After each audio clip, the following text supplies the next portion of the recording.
I'm so excited to welcome Shilletha Dragonsky Curtis, author of Pack Light, published by Disney. It's about her journey hiking the Appalachian Trail solo. Jasmin Graham, author of Sharks Don't Sink, published by Pantheon, a story of a shark scientist that decides to go rogue. And I wrote this and I was like, the scientist goes rogue, not the sharks. That's a different book.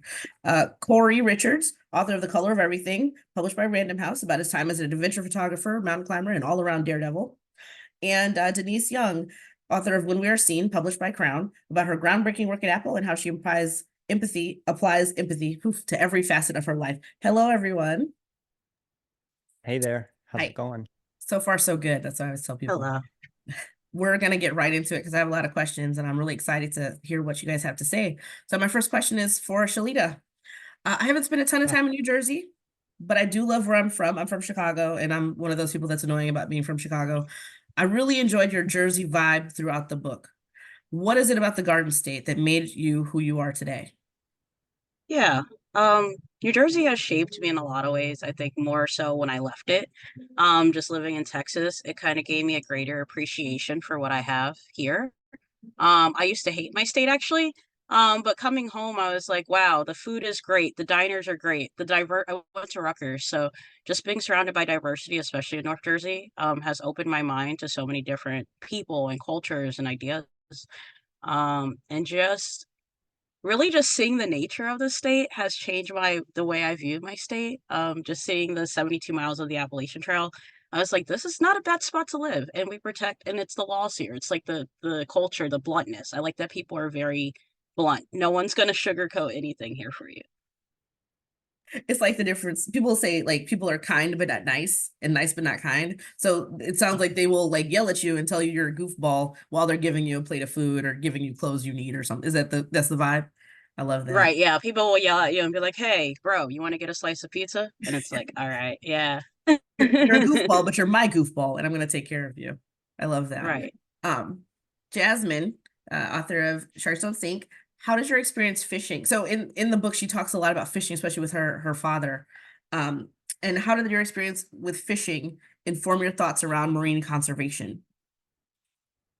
Yeah, so fishing with my dad was really instrumental in my view of the ocean because my connection with the ocean is not just like a beautiful place to look at, but also a source of sustenance.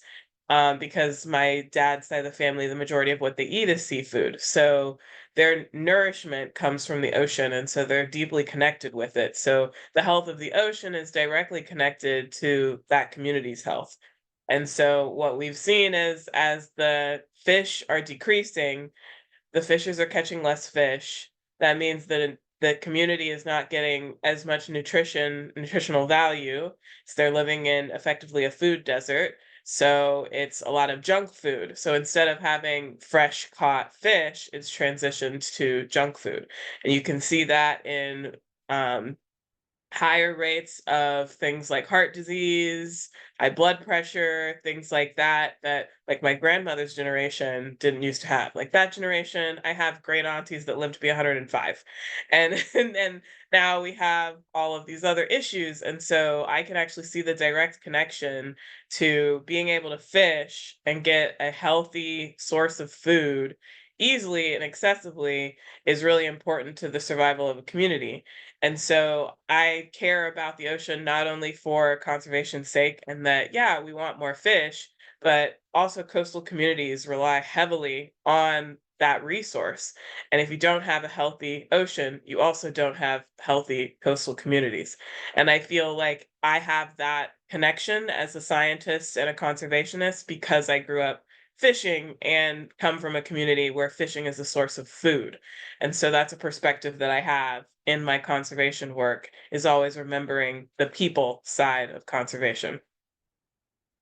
Yeah, it's really interesting because I feel like, you see the sad commercials with Sarah McLachlan in the background. It's like it's just about the animals, but you have to think about the greater picture. How does the ecosystem, I feel like I'm using my like sixth grade science words, like how does the ecosystem work together to help people live? And so when you think about it like that, it's more than just like it's vital. I think that's the word I want to use. It's vital. So thank you for that perspective. My next question is for Denise. I mentioned this really quickly, but Denise worked for Apple for a number of years, and it's really interesting, especially now as we look at like AI and like different things coming out. I think a lot of people believe that you don't necessarily need arts or humanities in technology fields, but Denise is, Denise is an accomplished musician. She's a singer. I listened to her album on Spotify. It was great.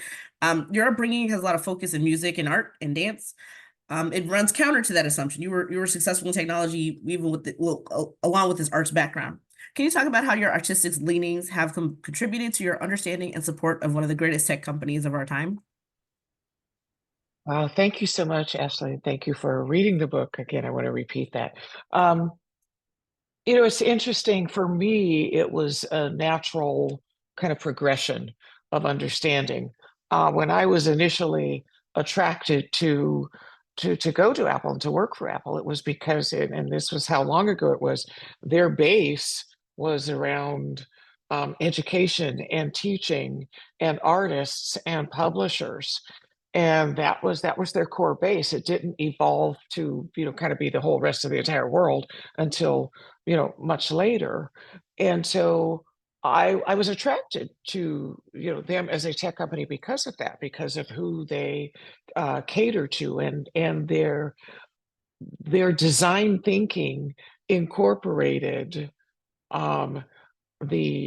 the idea of humanities. And much later, I think it was at the advent of one of the product launches, I think it was the iPad, but much later, Steve Jobs is known for the quote, and I'm not going to get it right specifically to the word, but he said, technology alone is not enough, but it is the intersection of technology with humanity that makes the heart sing. And so what art does, whether it's, all encompassing music, everything, what it does is it pulls down our guardrails, our walls. It makes us feel, it allows us, if we are so inclined, to connect at a human level. When you intersect that with technology, whether that's creating it, designing it, or using it, you just have a fuller experience.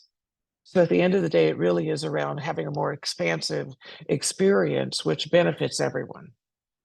So. Yeah.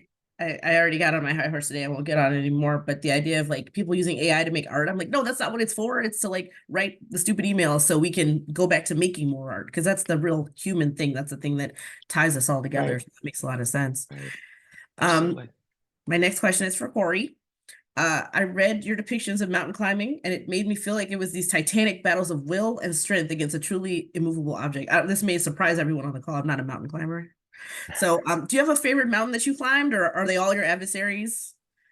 Actually, I would say that they've never been adversaries. There's nothing in climbing for me that was adversarial. I think, if anything, there's this idea of sort of conquest. And ultimately, I read something really interesting recently, that the story actually takes place inside. The real story is about the journey we go on internally, and we often mistake that for an external journey. And I think if there was any conflict in it, I mean, of course there's conflict with the natural environment and what it's throwing at you, and of course that has some relevance as to the perceived, risk of things like climbing. But if there's any conflict at all, it was sort of the internal conflict of trying to resolve things, and mistaking climbing for a conduit for that, and so certainly there's some catharsis in it, because you're just exhausting yourself. But I think mostly what it was for such a long time, even though I started so young, was that I was trying to, unify sort of my mind with my body. And I was using climbing as an act to try to access that. And what I was missing in that process was sort of the third pillar of what I'd call an embodied person, which is your heart.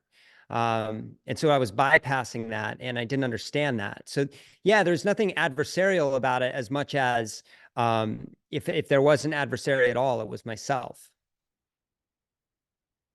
This is so deep. I love That you can see the wheels turning in my head as I'm processing what you're saying. That was fascinating. This is kind of related. My next question is for Shilletha. This is gonna sound corny. I truly do believe I walked a mile in your shoes. I know that you're like, no, you didn't, you weren't there. But what was the thing that what's the most surprised you about yourself? Was it this internal conflict that Cory was talking about? Was it something else? What surprised you about yourself as you walked along the trail? What surprised me about myself is how resilient I am. I didn't really know, like I knew I could through hike the Appalachian Trail. I just didn't know if the depression would really, like the mental illness part would really like limit me, because there were days where I couldn't hike more than like 2 miles. But even like I'd be posting back home to my friends like, oh God, I only did 1 mile today. And they'd be so encouraging, like 1 mile is still another mile closer to Katahdin, and just like, okay, just kind of being kind with myself and giving myself grace. I've learned to do that on trail, because I'm like, I'm really hard on myself. So just to have that space to grow and to be like, okay, I can make it through another day. Tomorrow's not going to be like this. I didn't realize that until I started hiking, because I'm not in control of nature. The only thing I can do in nature is to surrender and adapt. And being put through so many tests and trials of especially the rain in the Smoky Mountains, just rain throughout the trail, mud up to my knees at some points. It's just like, okay, what are you going to do from here? The only option is to go home or continue north. And I always chose to take another step, because I believed in me deep down, even on my darkest days when my brain told me I wasn't enough. Or why aren't you doing enough miles? Or, why don't you have a tramley? Why can't you keep up with people in the beginning, And it's just like, no, I can do this. I can take one foot. I can take one step in front of the other. I really like that idea of like, I am what I can control. And I think, I know for myself, I'm trying to let go of things. And so I like this idea of like, I'm going to do what I can. And everybody else is going to have to, I won't say fall in line, but everybody else is going to have to operate with that. You are adapting to your situation. And it's inspiring. Like, I feel like I want to say that 100 times during this panel, but it is really inspiring to hear. So thank you so much for sharing that insight. My next question is for Jasmin.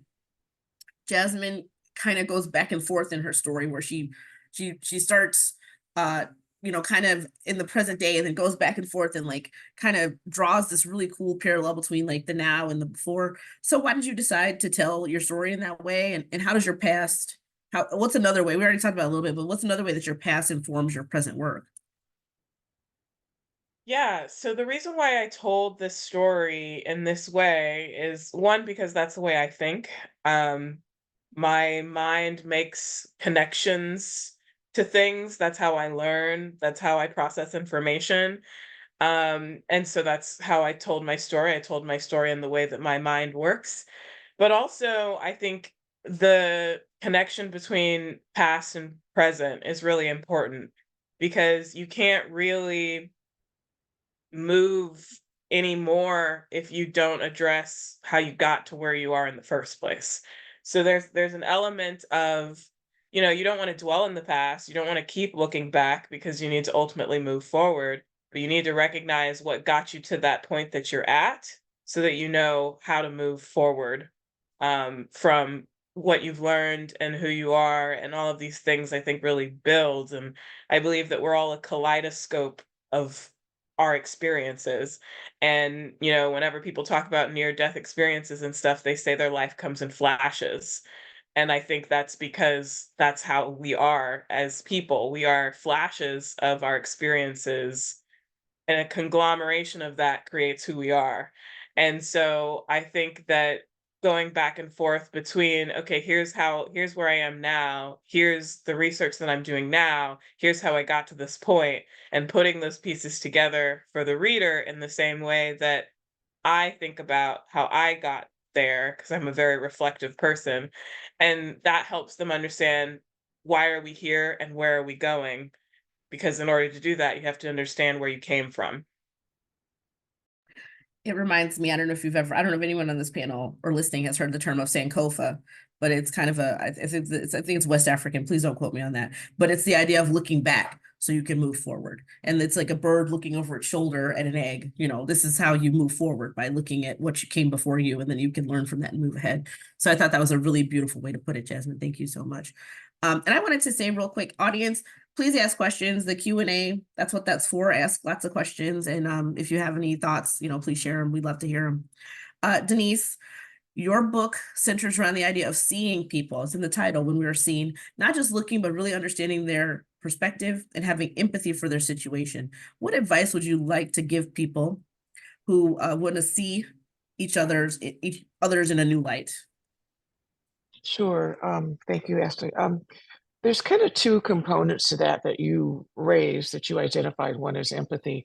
But the first one, the first challenge to seeing each other, I would say, is capacity. Everyone is busy.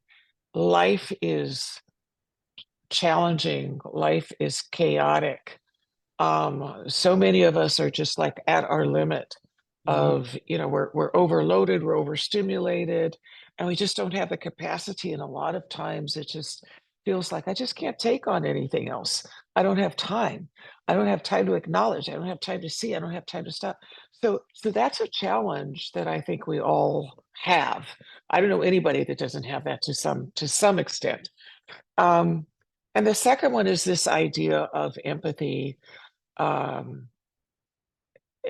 a lot of times the word is associated with it's got kind of interesting synonyms of compassion, sympathy, those kinds of soft, wonderful heart words. I look at empathy as purely as a skill. I think I look at it as an intellectual skill. I look at it as an offshoot of curiosity, as a way to gain information. And I think that if you combine the idea of, I know my life is challenged and I'm at capacity, but if you start to deem seeing other people as important, as an important form of sustenance, the same way you would, okay, I'm going to drink more water, I'm going to get more exercise, I'm going to engage more humanly with people. If you start to look at it in that way, and then combine this idea that this is a skill that I'm building, empathy is a skill, it's going to help me in so many ways to collect information that goes into a bank that I can utilize and apply in all sorts of situations. It kind of becomes easier because it becomes something that we do because we want to, not because we feel like we have to, or we're going to be good people, or we're going to be nicer. It's none of those things. And that's why I have a chapter called Empathy Misunderstood, because it's so often a miscast term. And I believe that it is something that is just so essential to life in the 21st century, when there's so much information, and so much of the information in today's world is still humanly centered, and we still have a requirement to collect that. To your point about AI, we can't rely on and depend upon that. We still have to engage humanly, and it's going to be so much more, and it's going to be more and more important that we do that as AI and technology becomes even more prominent, to center humanity and to center ourselves and our connections and our heart-centered ways that we form community. That's going to be more and more important. And if we can decide that it's a way of sustenance and that we're going to build skill around that, then that will serve us. That will serve everything that we do. This is something, my husband is an introvert and I'm the extrovert. I don't know if you can tell.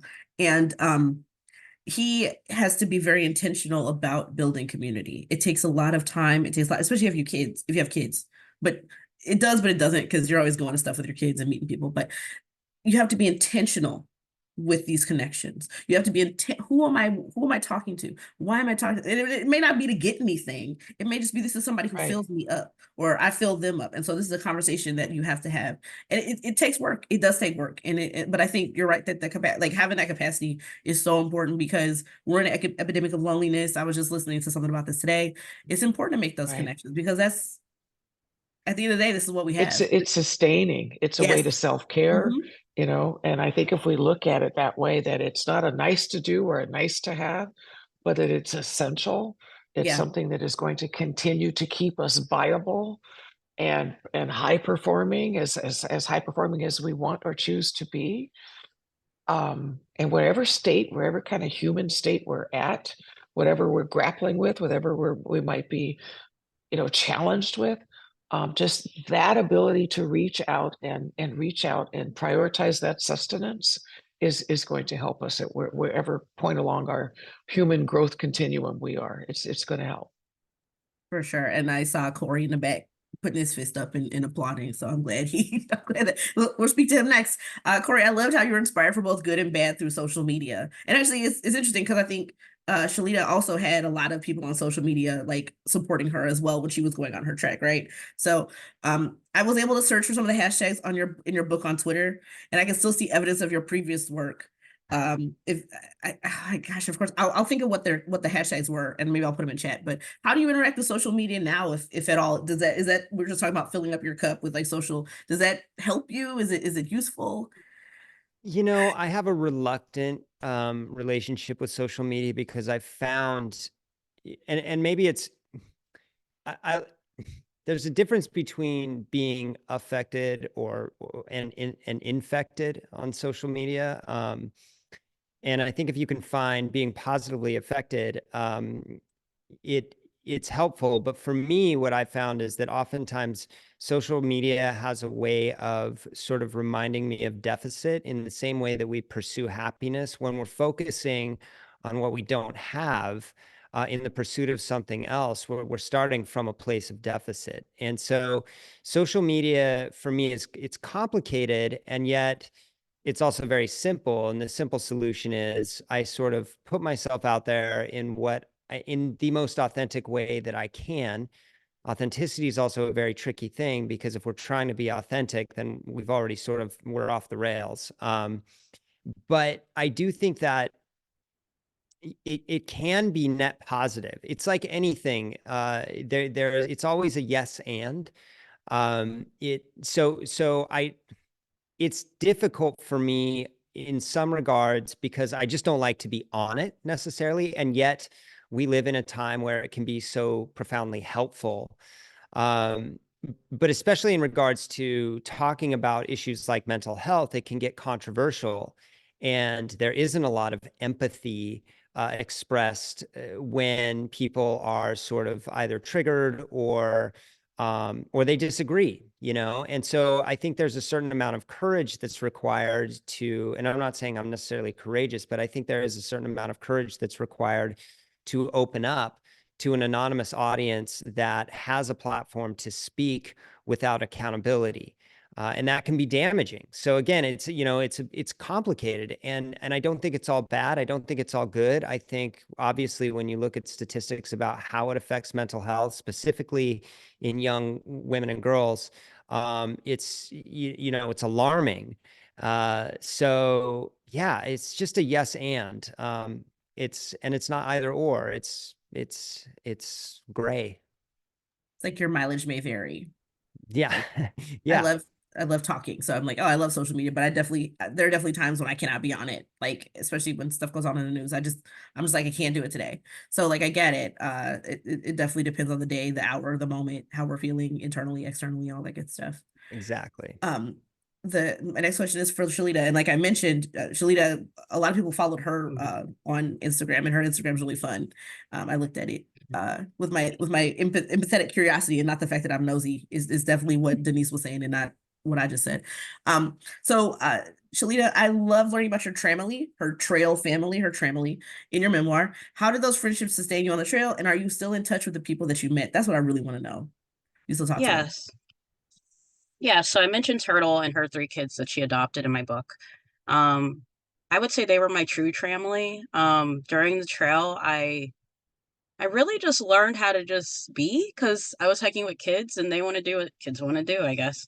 So like just kind of like having that family structure. And at first I was like hesitant because I'm like, I'm not really good with children, but it was kind of cool being around them and just like seeing how they learn and how they perceive the world, and just like going down the trail and just being so carefree, singing Disney songs, and then losing them, or they got off right before New Jersey, and that broke my soul. But I also had talked to Turtle, and we still talk to this day. We just talked the other day. I'm always in their lives. I visit at least once a year, because those girls have kind of they've really have become my family. Just being with them and seeing them laugh and seeing them fight and seeing how Turtle listens to them and also advocates for them, being a white woman and adopting 3 Black children. It was just like, wow, seeing this whole perspective, different perspective, and just being able to keep up with them and see what they're doing in their lives and how they're like going through school. And it's nice every time I go visit them. It's just like the girls are so happy to see me.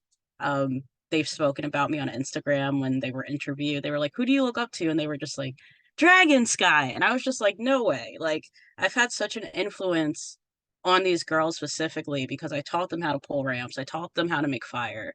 Me and Turtle would talk about our issues and the racism and things that we faced on trail. And it was like, wow, it was like, finally, I can breathe.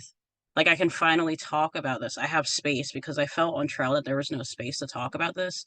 And anytime I did, it was just be like, oh, yeah, we need to keep politics out of here.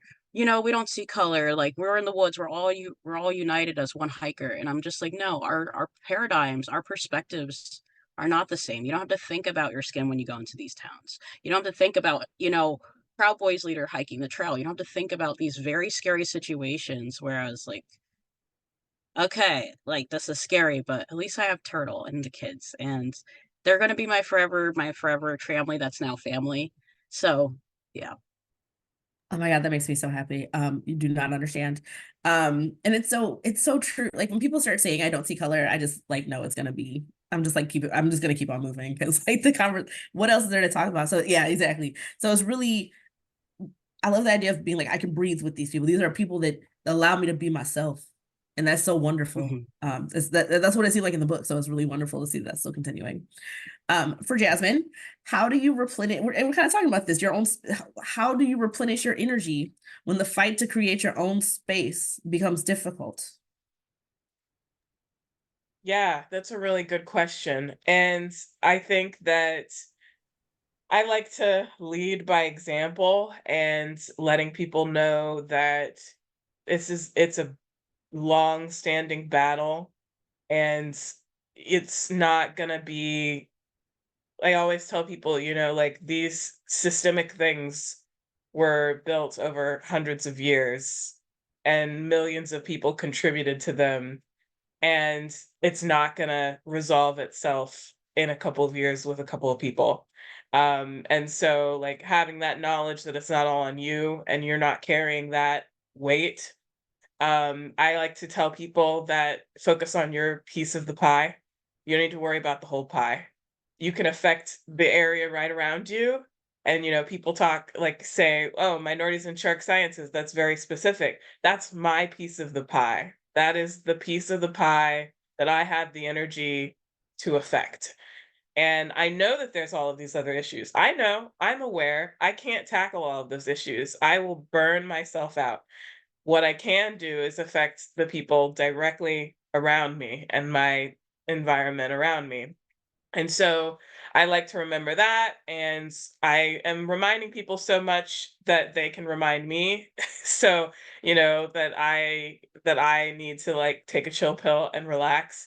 And so it's about knowing when the fight is worth it in that moment and when you need to just sit this one out. And not every fight is gonna be worth it. You can't fight every fight.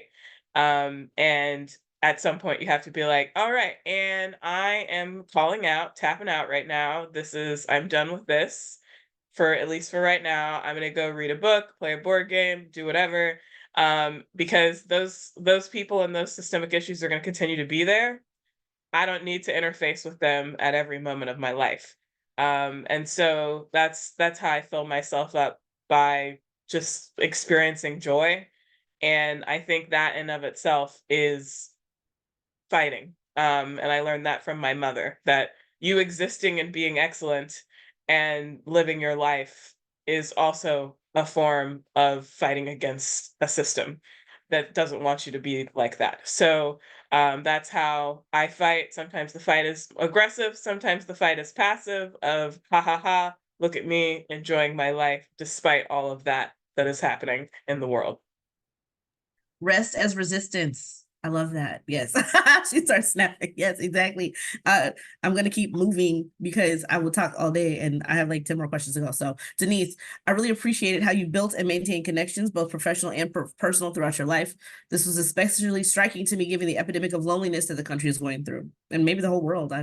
Not sure. How do you foster those connections and how do you maintain them with a busy lifestyle? I'm asking for a friend. The friend is me.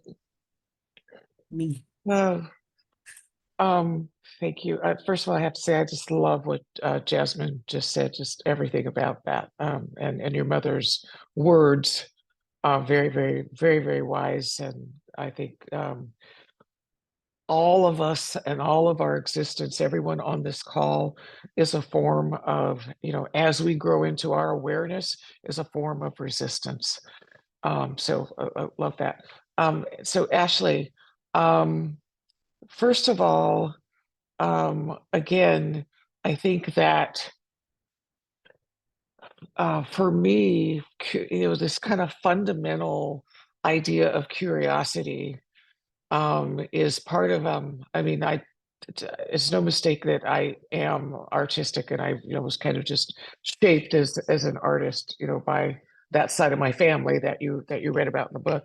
But the kind of a fundamental tenet of that is around curiosity, and I just have a natural curiosity about other people. I know how they think, how they came to be, where they are, and that kind of fuels me and inspires me, and it inspires my art, it inspires my thinking, it inspires my writing.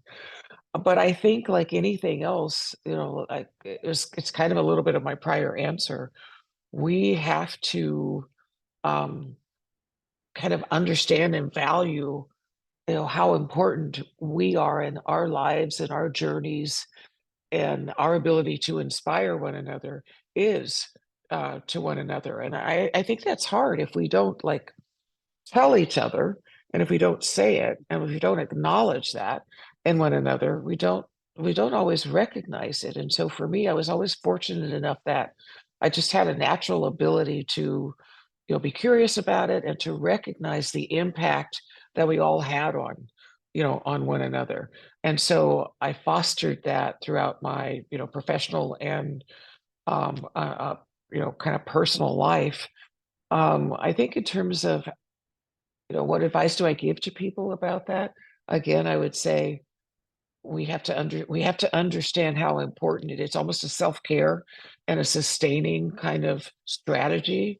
And I think if we understand that, then we kind of naturally fall into the fact that it's good for us all. It's inspiring, and it's moving, and it's a connective tissue for us to just stop and ask one another a question, to just stop and acknowledge, one another. And when I talk about seeing one another, it could be a split second, or it could be a long-term relationship. It could be something that happens, on a subway, on a bus, in a moment at the coffee shop, or it could be something that happens over the arc of a school year, or over the arc of a coaching season, or over the arc of a career, people working together.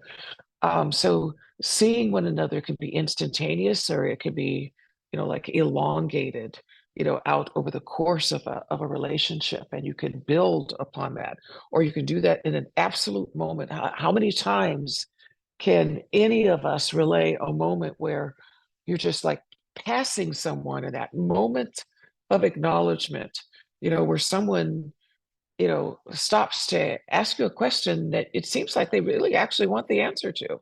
It's not a question that has like a built-in kind of like, are you happy about that? Well, of course I'm happy about that. Why wouldn't I be happy about that? Versus, how do you feel about that? And so, just these moments that we can choose to take and that we can understand are going to feed and fuel us and feed and fuel the person that we're engaging with. That's the kind of core of this idea of seeing. I hope I answered your question. Did I You answer did. It it? was really Sorry. good. It was really good. My next question is Thank for you. Cory. Cory, spoiler alert, learns how to meditate, and he basically goes to a monastery and doesn't talk for a week. I was like, this is literally my nightmare. I fall asleep when I try to meditate every time. How do you create a quiet space in your mind when there's so much activity around, even that inner person as well as outside? Yeah, I mean, it's a really good question, and it's meditation is funny because I mean, I fall asleep sometimes, Okay, and I gotcha. also go in spells where I don't meditate. And there's a distinction between meditation and mindfulness. Mindfulness is more of a way of being where you walk through the world and you're more present to what's happening around you. It's like the difference between looking and seeing. I think seeing is a much more expansive, it's a much broader experience. Looking is more acute, it's more narrow. And one of the fundamental, I don't want to say flaws, but issues that I think I faced was I viewed meditation as a mind thing. Like we always talk about trying to quiet our mind. But what I started to, and that's part of it very much. What I found is sort of when I rediscovered my heart, what people refer to as your heart space. Yeah. There aren't words there. So if you can literally refocus your attention, and it sounds so kind of woo-woo, but when you can refocus your attention right here, it's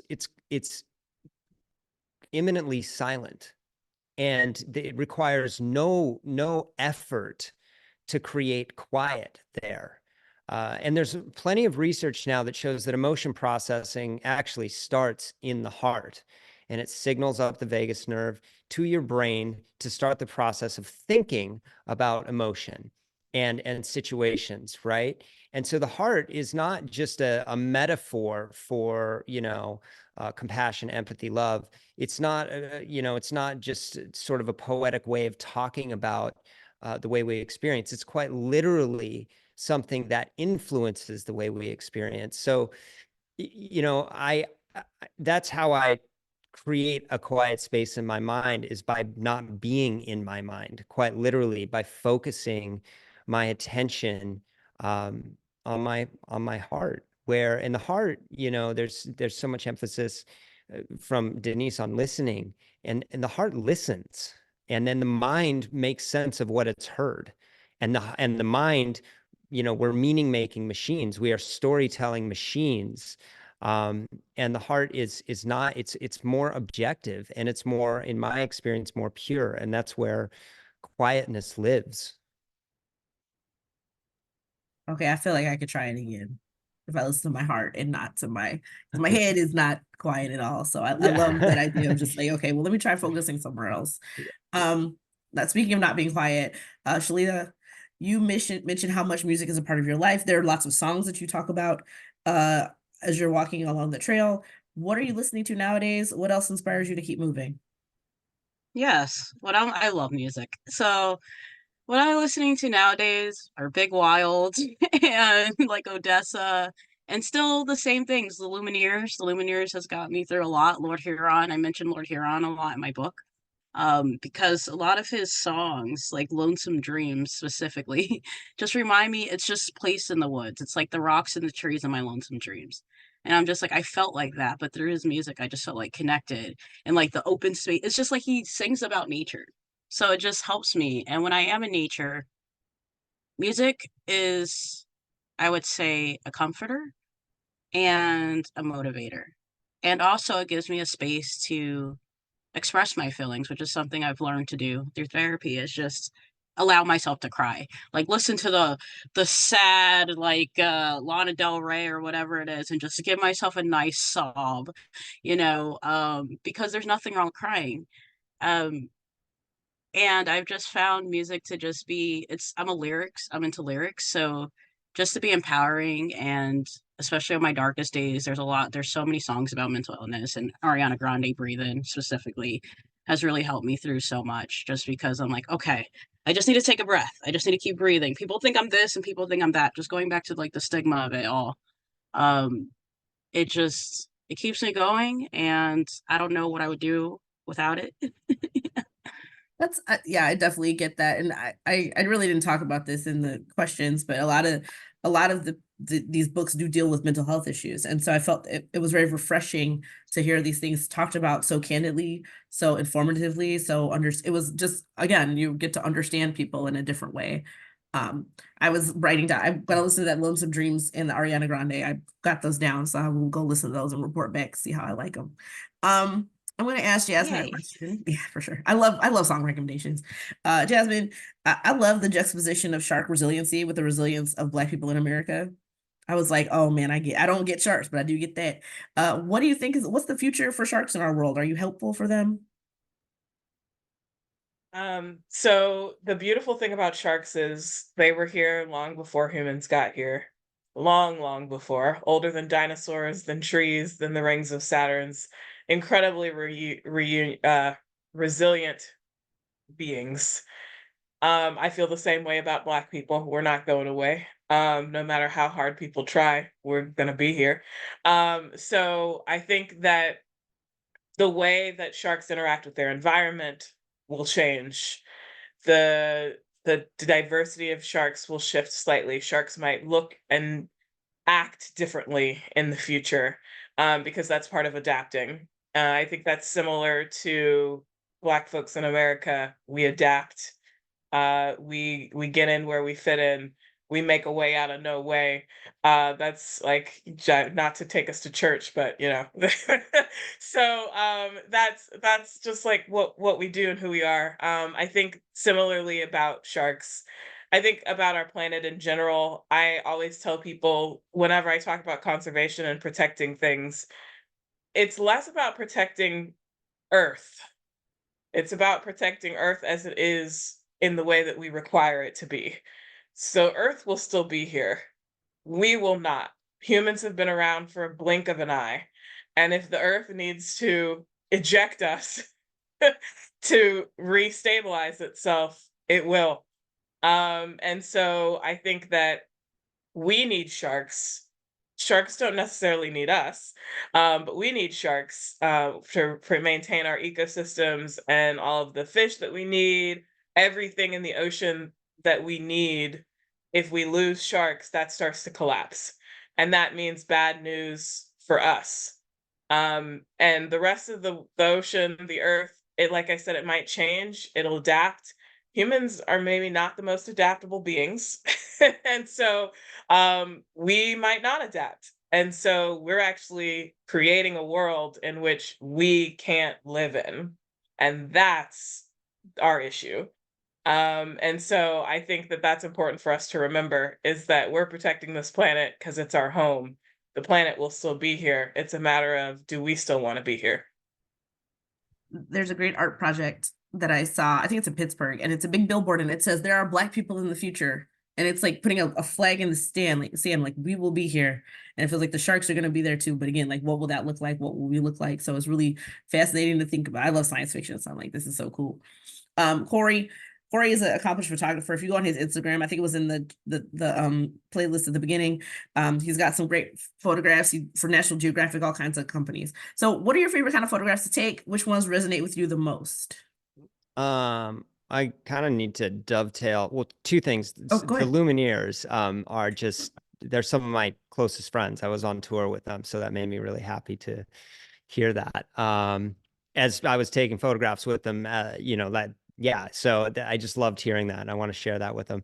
And I want to dovetail off what Jasmin said, you know, like, look, as a photographer for National Geographic, people always say, well, what's your favorite animal to shoot? And my answer is always humans, because so often we forget that we are, in fact, we're animals. And that I think that answer can be confronting for some people, because we have such a specific belief about ourselves. But my favorite kind of photography is always about humanity and the shared aspects of it. And because we are very, very different. And I think it's so important to focus on our differences to also show how similar we actually are. So often our emotional response to things is identical. What we're experiencing neurobiologically, neurochemically in our brains and our bodies is identical when we experience fear and suffering. And so if we can reset to those base emotions, we can start to see each other more effectively. When we can understand that we're getting to those emotions through very different experiences, that those things need to be recognized, they need to be understood, they need to be talked about. And if we can start with what we're sharing emotionally, those feelings, then we're more capable to, to use what Denise is talking, use curiosity to listen to the stories of how we arrived there. But I think oftentimes we start with the story, we start with the intellectual versus starting with the emotional experience and saying, actually, I totally resonate with what you're feeling. Tell me more about how you arrived at that. Tell me the story that you've been told. Tell me the story that you're telling yourself. Tell me about that. But once we validate the emotional experience of others, then we're invited into that conversation. So photographs for me were always an attempt to invite people into the experience of others and ultimately drive at those emotions so that we can collectively address the issues that we're facing, be it climate change, mental health, conflict, whatever it happens to be. I have talked too much. We have 3 minutes left. So let's do these quick. Y'all ready? She's like, Shilletha's like, no. Shilletha, how do you, are you currently training for another adventure? What's going on? When's Dragonsky going to show back up? Yeah, so Dragonsky is showing back up in September. I'm hiking the Camino de Santiago through Portugal because I plan on moving to Portugal next year. Dope. And then I'm gearing up for my last rung of the Triple Crown, which would be the Pacific Crest Trail, I'm poised to be the second Black woman to complete it and the first queer Black woman to do it. So that will be February 2025. I'll be hiking the Pacific Crest Trail, and that'll be my big 3 done. That'll be amazing. Jasmin, what advice would you give to any other potential rogue scientist out there? All sciences is asking questions and trying to figure out the answer. Anyone can do that. Doesn't matter who you are, where you came from, what letters you have after your name. So don't let anyone tell you that you can't do science. I love that so much. Denise, you talk about being the first or the only in a lot of different situations. If you could go back and give yourself or anyone advice about being the first to do something, what would you say? I would say to remember that if you're being treated in a way that feels odd to you, people aren't talking to you, they're staring at you, they feel like it feels like they're, kind of isolating you in some way. It's not because you've done anything wrong or that there's something lacking in any way in you. It's because it's new for them. You experiencing you or in someone like you is new for them. And at some level, they are learning how to be around something new. And so if you can kind of diffuse and move away from feeling like there's something lacking or substandard about you in these only and first situations, it's really helpful. I love that. It's not me, it's you. Not blame other people, but yeah, usually it's other people. Cory, last question. What's one thing about travel you wish everybody knew or considered before jumping on a plane themselves? Just I'm gonna be curious. That's Okay. it. Be wildly curious and try to divorce yourself from expectation, because expectation has a way of sneaking up on us and letting us down. So expect nothing, listen to everything, 2 ears, 1 mouth. This has been the most inspiring panel. I want to thank everybody for participating. It's been really beautiful. I definitely did cry. That was me wiping that was not fake. That was me for real crying. Thanks so much, everyone. This has been a fantastic discussion. Thank you to all the librarians and educators who joined us. Next, we have the final session of the day, the closing keynote with Antoine Edie, Jerome Pumphrey, and Jarek Pumphrey. Thank you so much, everybody. And I can't wait I hope everybody reads this book. They're fabulous. Thank you so much. Thank you. Thank you so much. I ordered everybody's book already, so. Pre-sales. Yeah, that's